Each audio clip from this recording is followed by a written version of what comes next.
consider with deaf and blind students. So, however, as I said in another class, uh, there is a lot of difference when we pass from the theory to the practice. There are other cases in which our theory or rules, to say it in a way, our rules does not work in the way as it is uh, expected. So it is not an easy work. Obviously, all this information, all this theory is really important, but we have to reflect on on a lot of cases, and most in these times that there are a lot of changes in our society and our perceptions of the world and in education. I really appreciate your insights, Fabian, because that's exactly the purpose of giving you all those assignments. It's not only just for covering theoretical topics, however, for making you aware of those issues and the transcendence it may have now that we are going next week, that we are going to start reporting the observations that you are going to do, but additionally, how transcendent are those aspects that you have reviewed in the process of designing a syllabus, a lesson plan, and also for managing your mini class that you are going to give around May, April or May. Thank you so much, Fabian, for sharing your insights. Please, any other volunteer?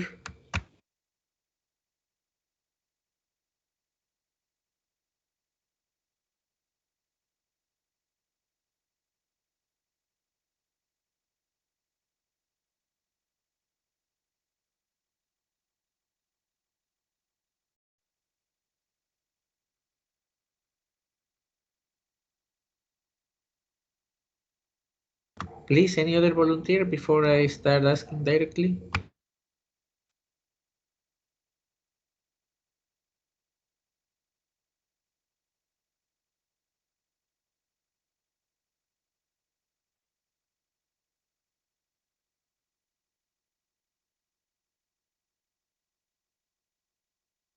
Okay, so direct question, Brenda. What can you share with us, please?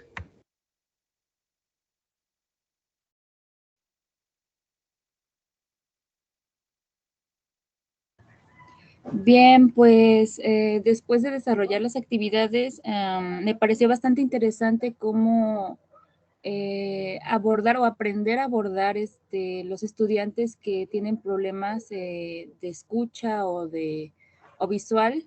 Me parece bastante interesante, ya que realmente nunca me lo había cuestionado de qué manera podría enseñarle a estudiantes con esas eh, pues en esa situación, ¿no? Realmente nunca me imaginé o llegué a pensar cómo podría llevar un curso en el que tuviera algún estudiante con alguna situación como esa. Entonces me pareció bastante interesante y aprendí bastante.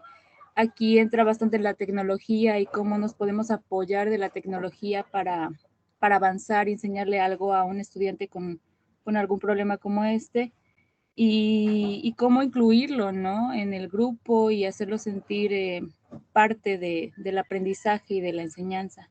Me pareció bastante interesante y me gustó mucho el tema para tenerlo en cuenta en futuras situaciones, porque a mí me gustaría ser docente, entonces creo que en algún momento podría tener una situación así y tener herramientas para saber cómo abordarlo en el futuro me parece excelente. Gracias, Brenda. Y justamente esto que acaba usted de mencionar es el propósito de por qué también ir incluyendo todos estos temas teóricos. Yo lo único que sí les puedo asegurar es una práctica docente, si no va ligada a la reflexión de elementos teóricos, se convierte en una práctica que no es significativa. Sí, desde luego, insisto, debe ser significativa para sus estudiantes, eso por supuesto, pues esa es la finalidad de uno como docente, pero que no se les olvide también el mismo ser docente. Si no resulta la práctica que uno realiza como docente significativa para uno mismo como docente, entonces estamos ante un serio dilema. Uno, o es que realmente no quiero ser docente, o número dos, es que me hace falta más reflexionar sobre elementos teóricos que me formen como un docente más capacitado. Muchas veces sucede esa segunda opción. No es tanto que no sea mi opción ser docente. Desde luego, se comprende y también se respeta quienes no tienen esa afición, esa inclinación por la docencia. Eso ya lo hemos también hablado y se entiende. Pero cuando sí se tiene ese ánimo, ese ímpetu por ser docente, si vemos que nuestro mismo ejercicio profesional no resulta significativo para nosotros, algo hay que cuestionarnos.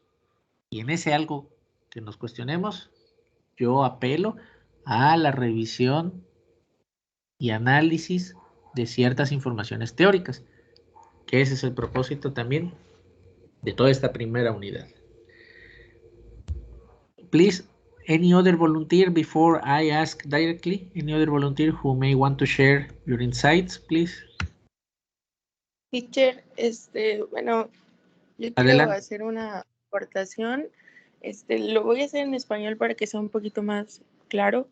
Sí, Antes de cursar esta materia, pues cometí el error de primero hacer mi práctica docente y ahora estoy haciendo mi servicio en el mismo lugar. Pero desde el semestre anterior me topé con que en uno de los grupos que apoyo dando las clases de inglés, hay una niña que tiene una situación de que es sorda. Entonces, bueno, creo que este tema o esta unidad pues me ayudó quizá a ver un poco más a fondo, a reflexionar el cómo trabajar con ella.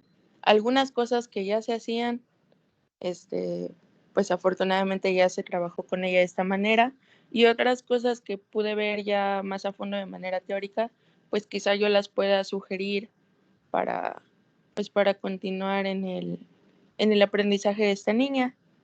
Y pues bueno, también quería comentar que pues sí, a veces es un poco difícil el adaptarse, pero pues a mí pues ya me pasó esa situación y y pues creo que sí es bastante útil tocar estos temas en nuestra preparación porque nunca sabemos con qué alumnos podemos estar trabajando y las necesidades que pueden tener. Tenemos que escanear qué necesidades tienen y también lo que tienen a su alcance. y justo ahorita lo último que menciona, y lo que tienen a su alcance. Fíjense que a propósito de esto que está usted mencionando, estos contenidos que puse de actividad 13 A y B también van en función de una experiencia que a mí me tocó personalmente vivir. Estamos hablando de hace 5 años, 2017. Me tocó por primera vez impartir esta experiencia, planeación de la práctica docente. Y me tocó impartirle a una niña ciega, una alumna ciega. Creo que ustedes sí han escuchado del caso de Josefina. Yo no tenía preparación alguna y entonces, pues, al momento de estar impartiendo también la clase, tuve que leer información teórica para poder también darle ese servicio docente a Josefina de la mejor manera que pudiera. Insisto, en la licenciatura no nos capacitan para poder enseñar a alumnos ciegos, a alumnos sordos. Y todavía también, fíjense ahorita los términos que estoy utilizando, no son términos despectivos. ahí también implica otra de las responsabilidades como docente. Hay que también informarnos cuáles son los términos que sí son adecuados conforme las normativas vigentes.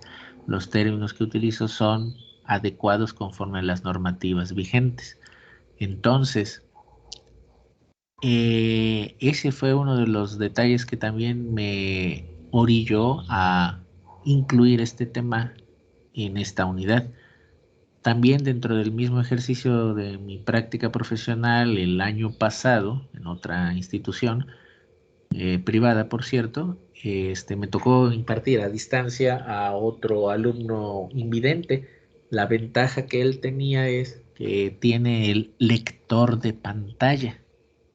Y entonces a mí sí me causó un poco de ruido de momento de por qué cuando yo pasaba lista o por qué cuando le pedía que interviniera se escuchaba así una voz tipo como de un español y que además hablaba muy rápido, así desactivar controles de pantalla, activar esto. Entonces era justamente el lector de pantalla y ya ahí fue donde también tuve, imagínense así, estando ahorita así en esta forma de a distancia, tuve también que los formatos de los archivos para que el lector de pantalla de este alumno pudiera de mejor forma decodificar los textos. Él mismo me comentaba, si usted me comparte un texto en formato de imagen, mi lector de pantalla no lo va a poder reconocer, pero si me lo comparte usted en Word o en PDF, sí me lo permite reconocer. Otro de los aprendizajes que entonces también va uno adquiriendo. Y así como lo dice Karime, nosotros también como profesores tenemos no tan solo la responsabilidad moral, social y de cualquier otra índole, pero sí tenemos también nuestro propio derecho a solicitar capacitación a nuestros empleadores para poder atender a este tipo de estudiantes con uno de los argumentos muy Profesor, sencillos. Sí, dígame. pero en este caso el alumno tenía como el deber de informarle a usted, ¿no? De su condición, ¿no? Porque usted cómo iba a saber si estaban en línea, ¿no? Ahí viene el otro detalle. Yo como profesor sí podría haberle solicitado, oye, pues me hubieras informado, pero luego ahí viene la otra disyuntiva. Yo como profesor, ¿qué derecho tengo como para exponer al alumno a que me diga sus padecimientos? Y fíjense cómo también esto es muy controversial, sobre todo también en educación básica. Yo directamente al alumno no le puedo estar directamente preguntando, oye, ¿qué a poco tienes una enfermedad congénita? ¿Tienes algún mal renal? ¿Tienes alguna enfermedad hepática? ¿Qué sé yo? ¿Por qué? Porque resulta que también se violenta ese derecho a la privacidad de la información en cuestiones médicas.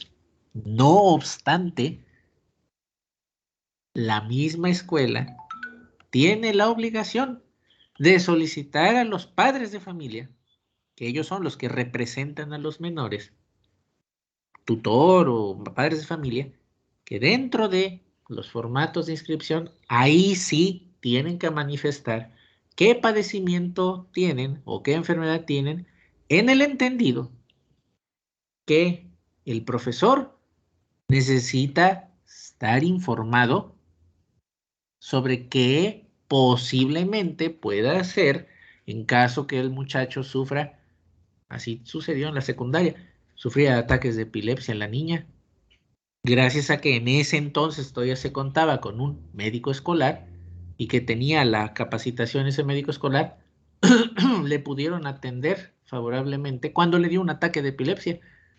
Pero nosotros no sabíamos, sino ya también fue cuando, oye, director, pero también tú pide en esa solicitud de inscripción que también te informen los papás qué padecimiento trae el niño o niña para que también nosotros sepamos de qué manera actuar.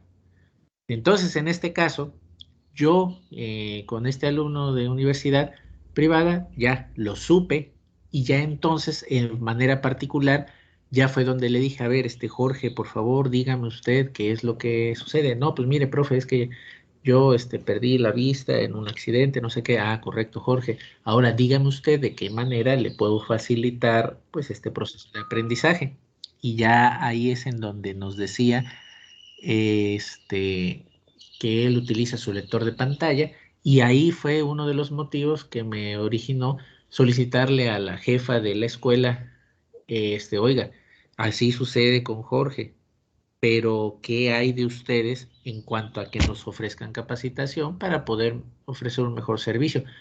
Bueno, sí, maestro, es que también el problema que tenemos aquí en la escuela es que ofrecemos el servicio regular, pero no para alumnos en condición especial. Entonces le digo, sí, pero también usted como jefa hable con las autoridades de la misma institución en que si nosotros estamos ofreciendo un servicio regular, pero tampoco no podemos discriminar a aquel individuo que solicita ese servicio y que tiene una condición especial de salud.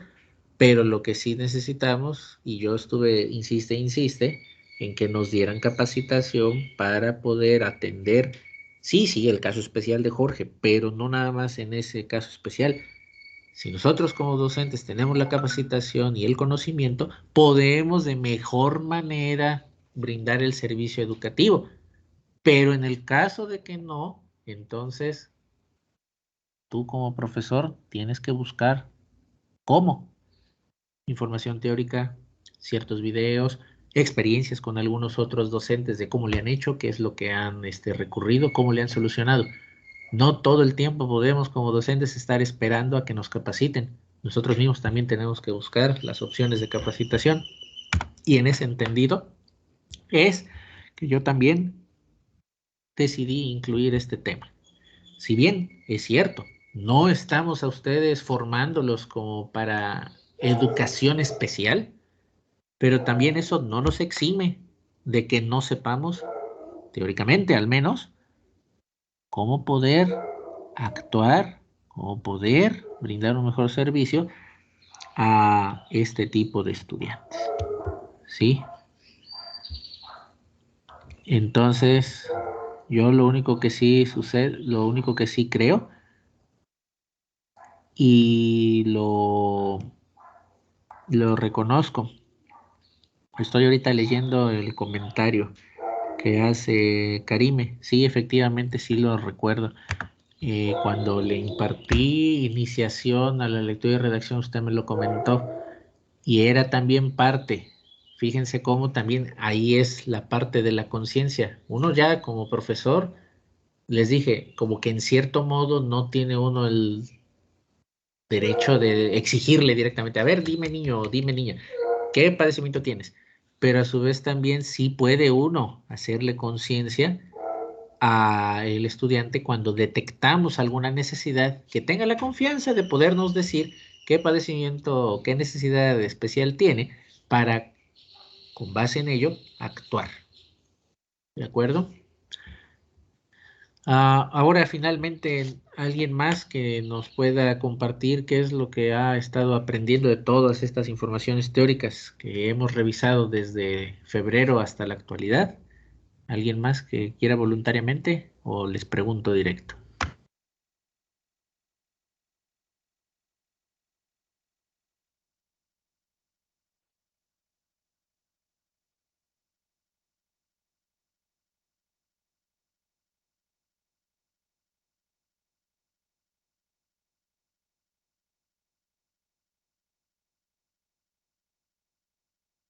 Pues yo creo que pregunta directa. A ver, Karen, comparta con nosotros qué es lo que ha estado aprendiendo, por favor.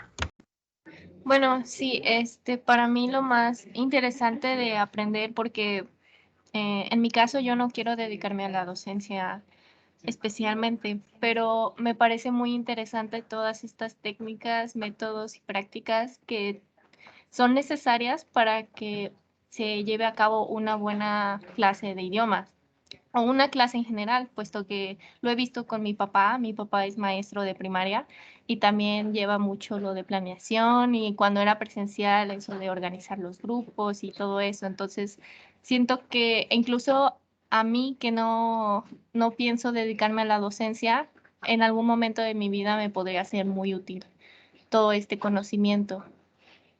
Y por eso, pues, me gusta. Y fíjese ahorita, Karen, muchas gracias por compartir.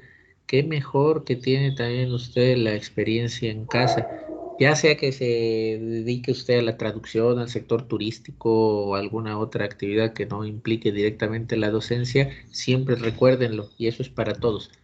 En algún momento de su vida van a tener la necesidad de dar clases. Y qué mejor que lo hagan bien capacitados. Aproveche, Karen, usted tiene experiencia en la misma casa.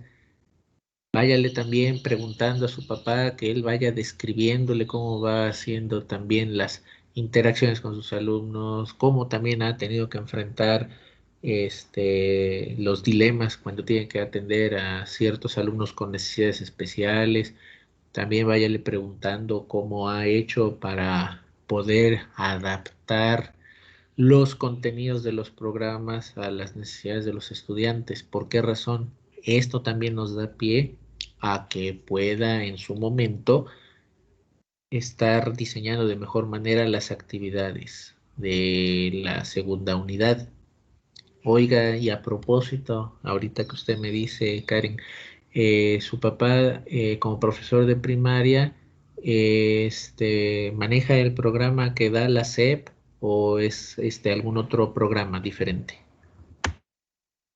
Le acabo de preguntar porque está enfrente de mí, me dice que sí ocupa el programa de la SEP, pero pues como tal no hemos platicado mucho de eso, entonces no podría darle detalles.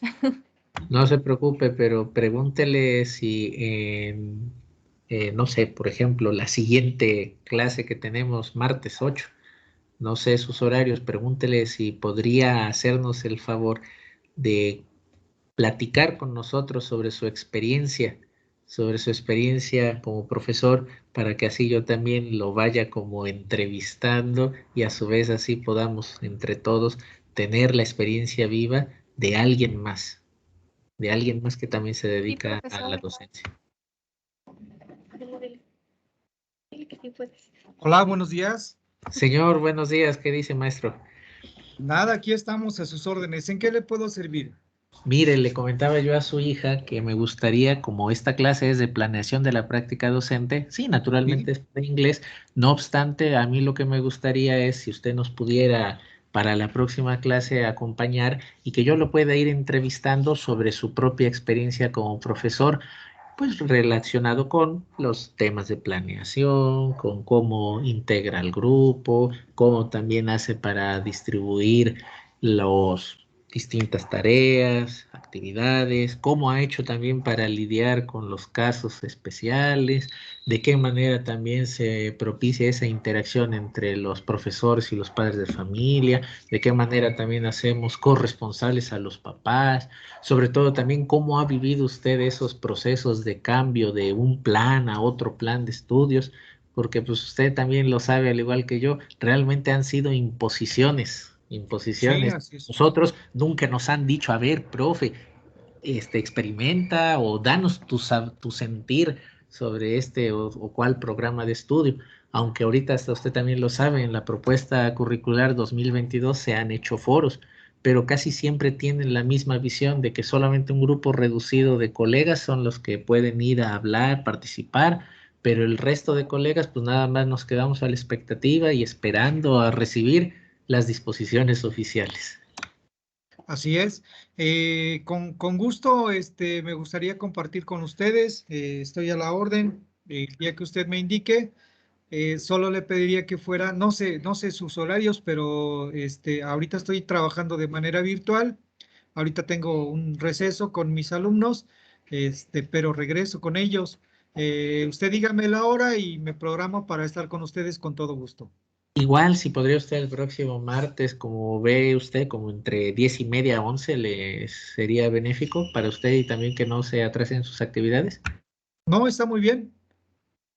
Está muy bien de Entonces, 10:30 a 11. Sí, justamente ahorita de lo que le dije es de lo que estaría yo haciendo el diálogo con usted y también aprovechando, jóvenes, para que también puedan ustedes preguntarle al profesor alguna inquietud que tengan o también que ustedes recuerden cómo fue su aprendizaje en esa educación básica.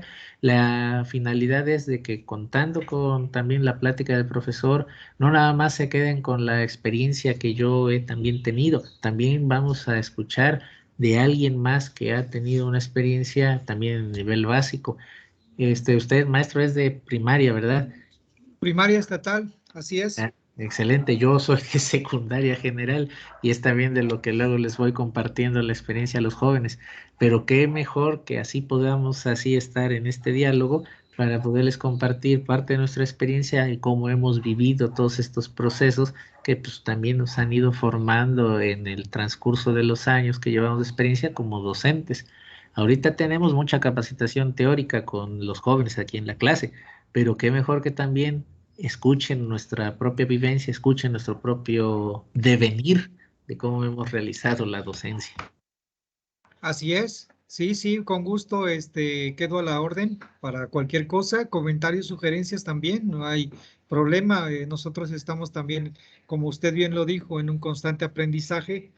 Y de hecho, bueno, sí sería bueno compartir con ustedes y con los jóvenes que seguramente algunos de ellos, pues en algún momento posiblemente tengan la idea o la tendencia de dedicarse a esta noble labor, complicada pero muy noble. Entonces, sí sería bueno y me gustaría también compartir un poco de la experiencia.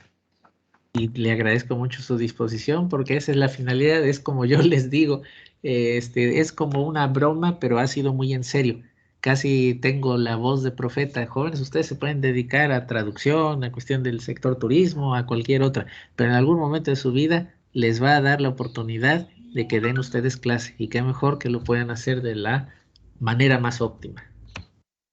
Así es, bueno, pues cualquier cosa, ahí estaremos al pendiente. Nos vemos el próximo martes, primero Dios. Dios mediante. Excelente día, jóvenes, cuídense mucho y a sus órdenes. Buen día. Muchas gracias, maestro. Muchas gracias. Hasta luego. Muchas Muchas gracias. gracias. Hasta luego.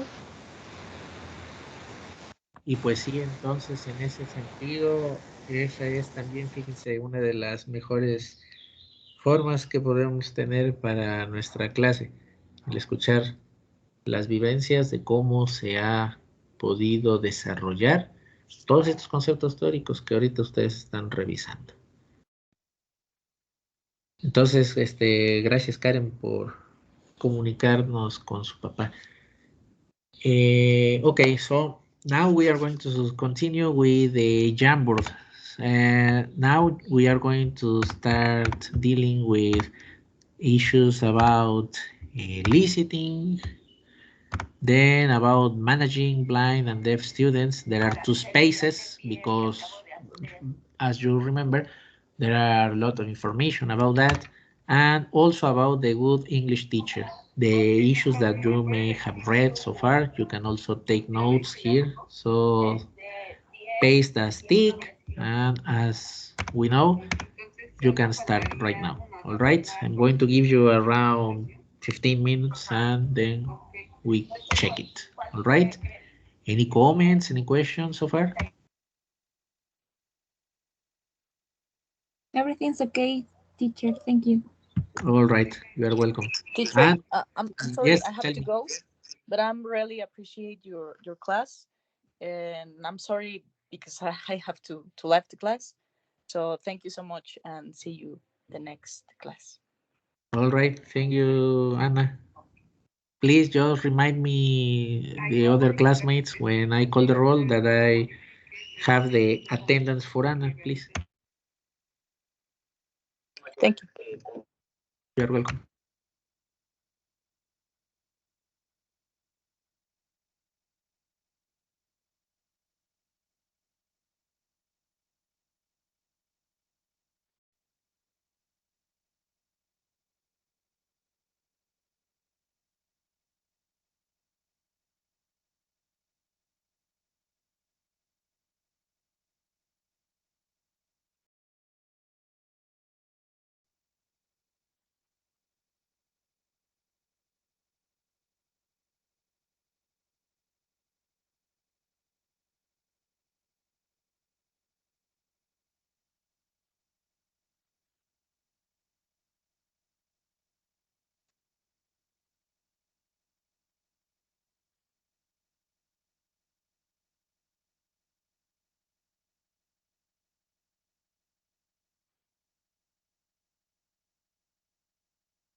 All right, so now we are going to start checking what you have written here in the Jamboard.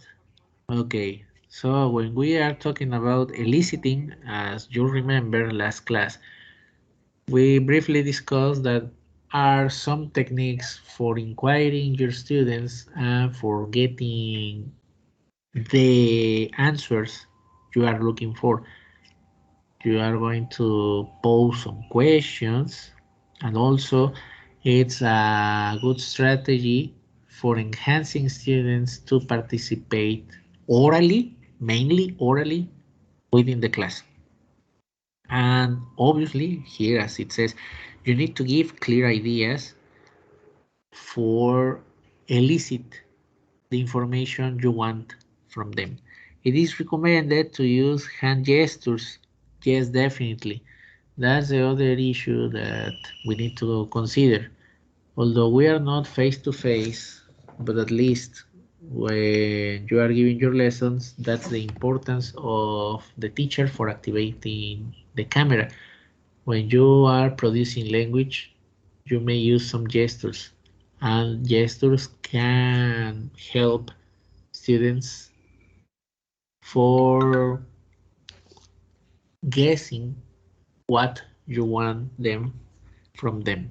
When you are eliciting vocabulary, mainly vocabulary, or any other response to a particular exercise. And also here, as it says, language is learned through a process of guided discovery, and it seems likely that it will be more memorable.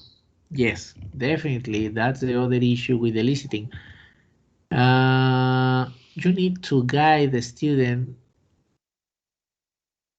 to get the answer for the question or to retrieve from his or her memory the previous knowledge he or she has about a specific topic, or also probably by questions you are eliciting your student to explain probably a concept or to give more information, more detailed information about a topic.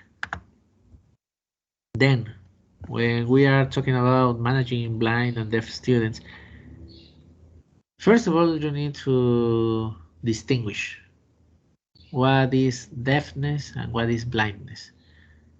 Although it seems really easy to distinguish, there are some, if we may say, some grades we need to distinguish. A totally blind student is the one who cannot see anything. But there are some partial blind students. What do I mean? That they cannot see really well at a distance, but probably if they have really close his or her eyes, the text, the document, they may perceive a little bit. And also there are some other kind of blindness in which the students can distinguish only really big letters. And that is exactly how, if I remember well, sometime the Secretaría de Educación Pública printed some books, especially for primary students, the books that were really big, and they call it macrotipos. So if you detect that one of the students have that disability, but at least he or she can perceive a little bit the letters, you may try to adapt the information, the text that you have, and convert it into a microtype. Also, it's another aspect quite difficult, obviously, because fortunately we have the ability to see. But there is also another challenge for us. When you are teaching a blind student, commonly the blind student uses Braille system. That is the other challenge for you. Why don't you dare to learn a little bit of how the Braille system works, especially when you have a blind student? And also, you need to remember that when you are speaking, you try to stand not really in front of the blind student, but at least you need to stand at one side. Why? Because the blind student cannot see, but he or she may have developed his or her listening, and that is how the student can better understand what you are explaining to everybody, to everyone. And also, remember, when you have a blind student, you need to prepare the material not only for all your students, but also for your blind student.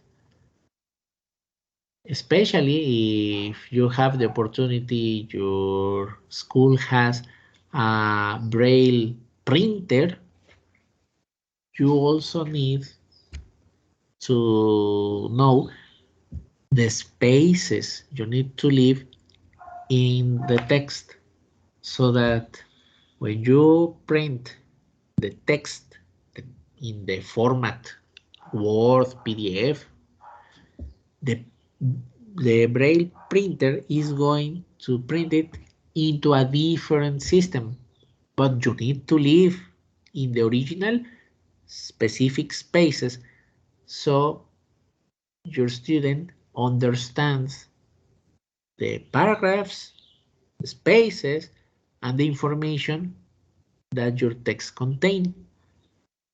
Ahí les comento, también me pasó justamente con Josefina, el haber impreso en esa impresora Braille que no sé si todavía siga en el CAFI.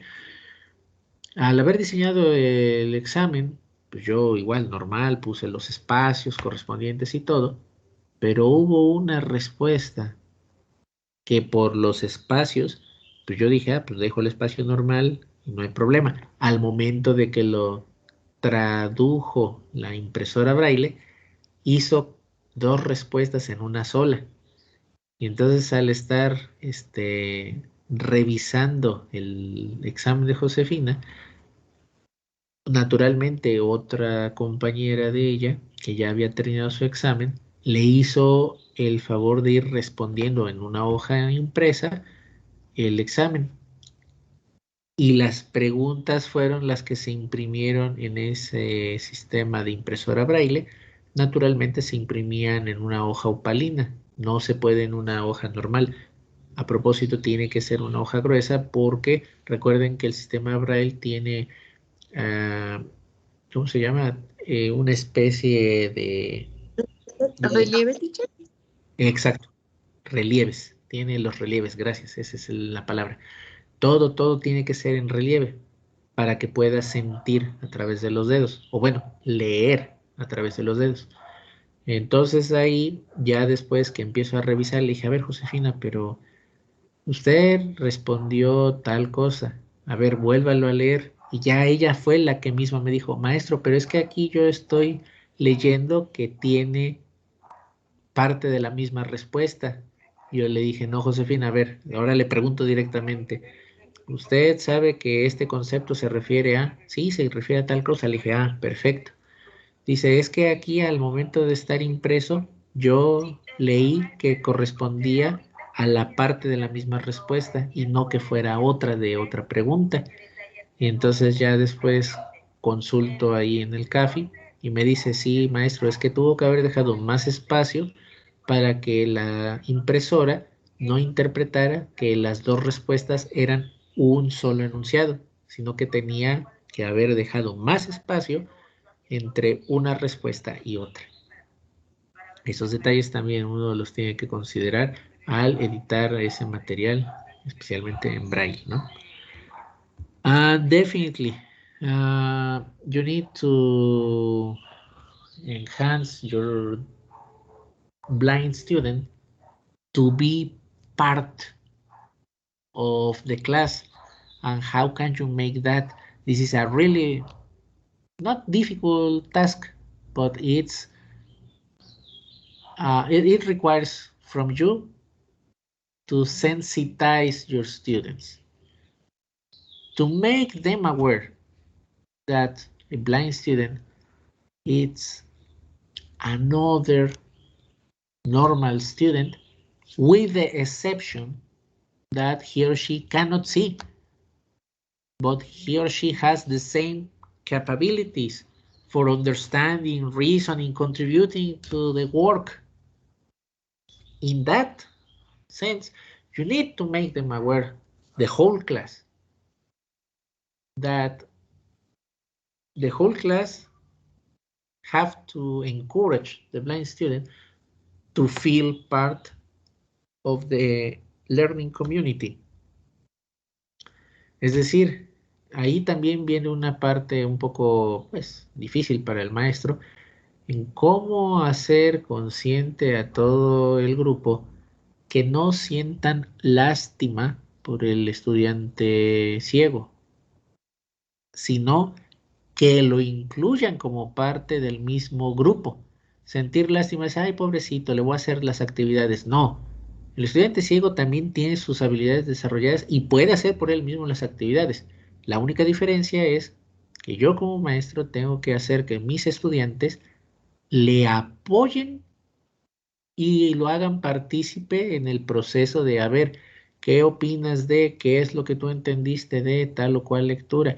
Ahora sí, entonces en ese apoyo es como también los estudiantes lo van a formar, lo van a integrar a su equipo, como también van a tomar en cuenta sus opiniones, que es muy diferente a sentir lástima por, ay, pobrecito, te escribo lo que tú vas a decir. No, él también puede hacerlo. ¿Lo puede hacer a través de su otro sistema? Sí.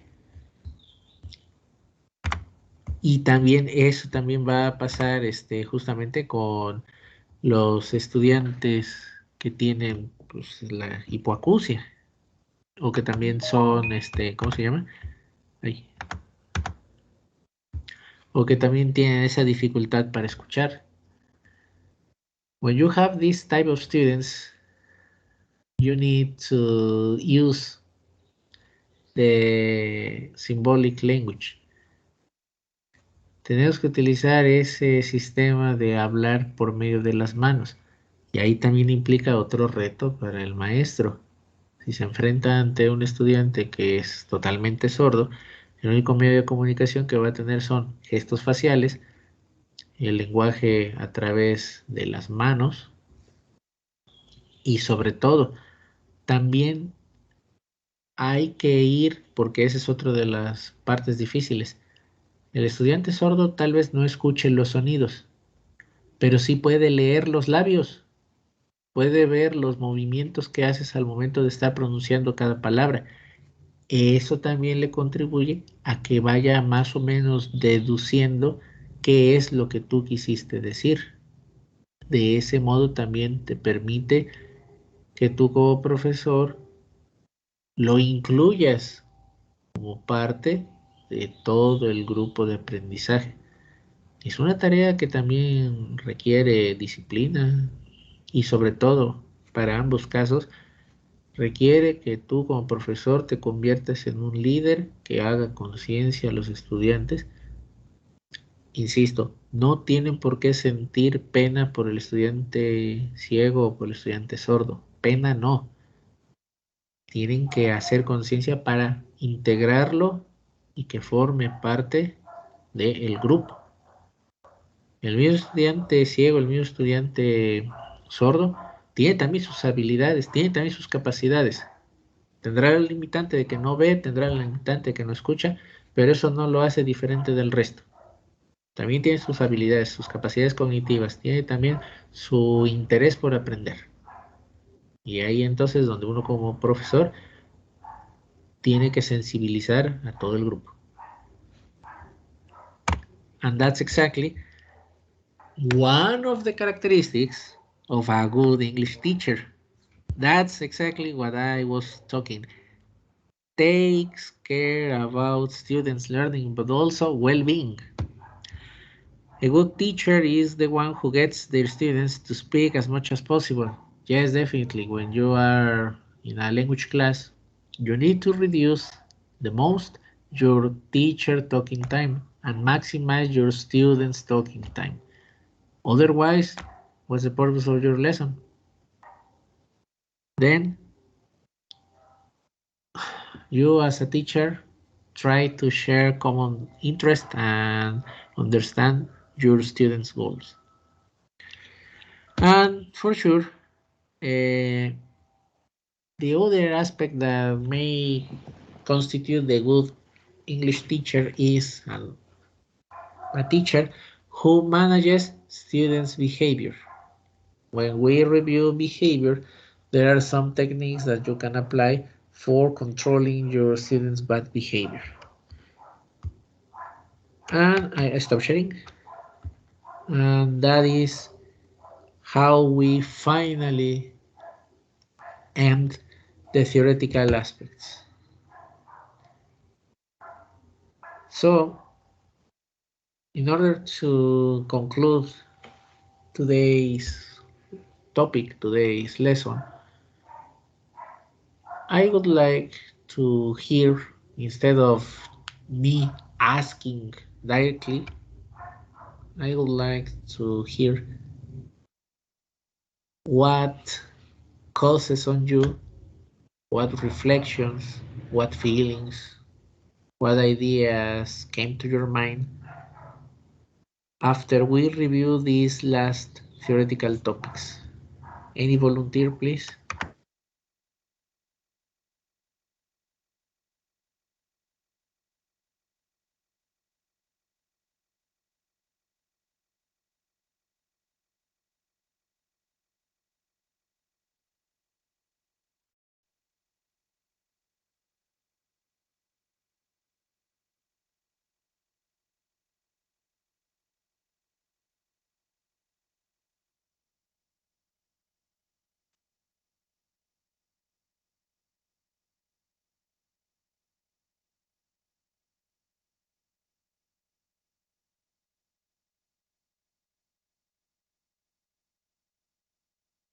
Maestro, me gustaría comentar algo.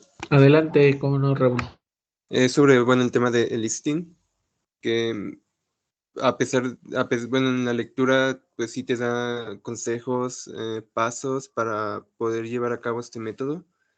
Sí me di cuenta que si al menos nosotros que tal vez estemos empezando, saliendo de la carrera a dar clases, pues sí puede ser un tema que tal vez no podamos controlar, porque hay que tener un buen manejo de él para tener pues un buen control del grupo y poder pues que la clase sea como, digamos así, como un éxito, ya que si no hacemos bien las actividades o todo eso, podemos nosotros mismos confundir a los estudiantes con lo que estamos tratando de hacer. Entonces, pues sí, yo creo que las actividades que hemos realizado sí nos van a servir para ir formándonos en cuanto a temas más complejos como estos últimos, que pues al final con la práctica vamos a ir mejorando. Justamente, gracias Raúl. Ahorita lo que usted lo mencionó me permite también hacerles una observación a todos. Jamás quieran, cuando vayan ustedes a dar sus primeras clases, jamás quieran ustedes aplicar al pie de la letra todos los métodos de enseñanza que se han revisado en sus anteriores clases de docencia, por una razón: no les va a dar resultado. Tal vez suene contradictorio, no, escuchen bien por qué no es contradictorio. Antes de querer aplicar todos los métodos de enseñanza, las estrategias y las técnicas al pie de la letra, Que no se les olvide, primero tienen ustedes que conocer a sus estudiantes. ¿Qué les gusta, qué no les gusta, cómo se comportan, cómo se relacionan unos con otros, cómo se relacionan con usted? ¿Que acaso hay algún estudiante que no le caiga bien fulano y sutano perengano? O tal vez algún otro estudiante que no le caiga bien el profe, ¿por qué razón? Sobre todo también, ¿qué es lo que fuera de la escuela, o sea, que no se relaciona con un tema teórico del programa, del curso que vayan a dar, les gusta a ellos? ¿Les gusta ver series? ¿Les gusta ver novelas, películas? ¿Qué tipo de música les gusta escuchar? ¿Les gusta leer cómics? ¿O qué es lo que les llama la atención? Primero, teniendo todos esos datos, pueden ustedes hacerse un mapa general de cómo son sus estudiantes. Y a partir de eso, entonces, ahora sí dirán, de tal o cual método de enseñanza, de tal o cual estrategia, me va a servir esto para poderles, a través de esto que les gusta, diseñar mi primera clase. Y de ahí para el real. Otro aspecto. Siempre de los siempre, las primeras veces que ustedes dan clase, lo que les va a faltar es lo que llaman los maestros más antiguos. Tú no tienes control del grupo, no sabes dar clases. A ver, momento. No es que yo no sepa dar clases, estoy aprendiendo. Y eso del control del grupo no significa que tenga a todos los estudiantes como gendarmes, sin respirar, calladitos, formados y no. El control del grupo significa cómo actuar en los casos que tus estudiantes no presentan buen comportamiento. Ahí sirven los elementos teóricos que se estuvieron reflexionando. Pero sobre todo es entender las razones del por qué el mal comportamiento. A ver, ¿alguien más, por favor?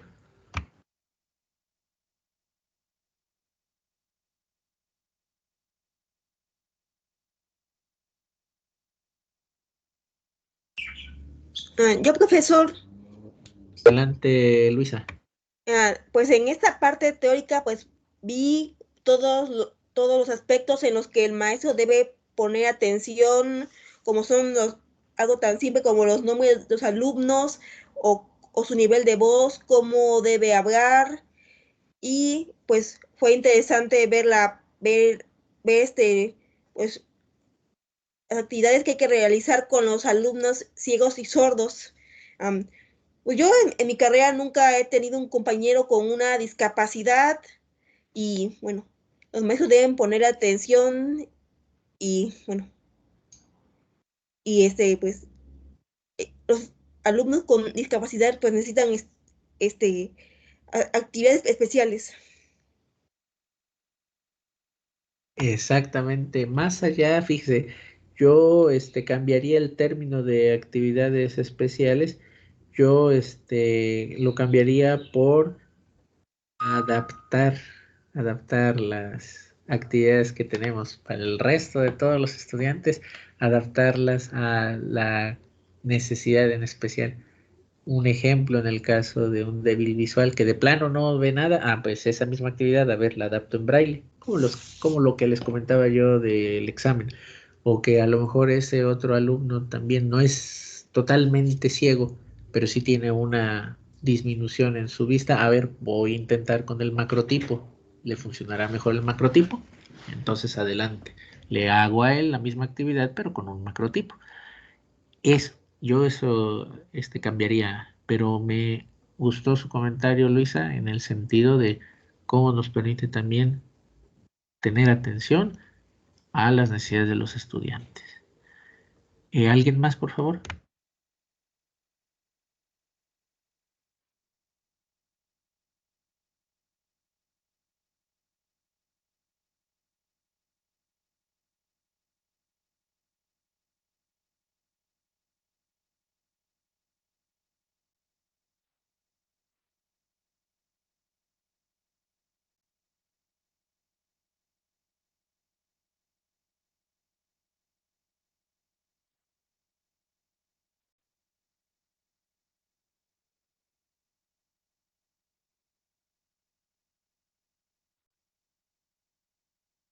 ¿Algún otro voluntario, por favor? No me hagan que yo les pregunte. Por favorcito. No quiero decir especialmente a alguien quien voluntariamente quiere participar. ¿Es sobre la actividad que realizamos, maestro? Perdón, es que apenas me integró. Sí, Alfredo, gracias. No nada más sobre la actividad que realizamos, es en general de lo que hemos venido aprendiendo desde febrero hasta lo último que hoy vimos teórico. ¿Qué aprendizaje les dejó? ¿Qué fue lo que les llamó la atención? ¿Lo que consideraron relevante o tal vez aburrido? ¿Qué les dejó de aprendizaje? Ok, bueno, pues a mí me llamó muchísimo la atención lo de los sitting arrangement. Para mí eso fue algo que sí aprendí. A veces es complicado ya en la práctica llevar a cabo este sitting arrangement. Bueno, al menos en mi experiencia, eh, no es tan fácil reacomodar a un grupo como el docente quisiera, puesto que a veces limitantes del espacio, de las bancas, pues no lo permiten, ¿no? Hay algunas cosas que ya conocía yo, como la voice y el rapport. Eso me pareció muy, muy interesante. Y el eliciting me parece una técnica que es pues más exclusiva de la enseñanza de idiomas, o más puntualizada la enseñanza de idiomas. Esa me pareció una técnica muy buena para lograr que los estudiantes participen. Pero sí, si hablamos de que no se transmite la teoría a la práctica, yo diría que lo que más ha tenido dificultad es el sitting arrangement. Para mí eso es difícil. No, no es tan fácil mover a todo un grupo y acomodar sus bancas y luego déjenlas de acomodar. Al menos yo en bachillerato no. No es tan fácil porque los grupos luego son muy, muy saturados. Entonces, pues no puedes acomodarlo porque no tienes ni escritorio.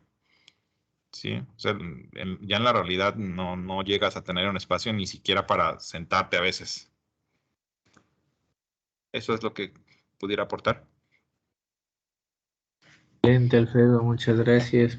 Es justamente de lo que estábamos ahorita solicitándole a todos. Y pues es una realidad que también enfrentamos como docentes cuando estamos naturalmente en la face to face. Cómo poder organizar la distribución del espacio físico para que los platicones no estén con los platicones y los que son novios no estén con ellos, los que están ahí de comadres pues tampoco estén de compadres. Es un poco difícil, no imposible, y a veces podemos hacer distintas estrategias entre lo común, que se organicen ellos en equipo como ellos mejor prefieran, otras formas, los podemos sortear por números, a veces si nos permite el presupuesto, les podemos organizar por números llevándoles algunos dulces y que los que tengan la envoltura de tal color se unan. Y alguna otra forma podemos también organizarlos para distribuirlos dentro del espacio físico.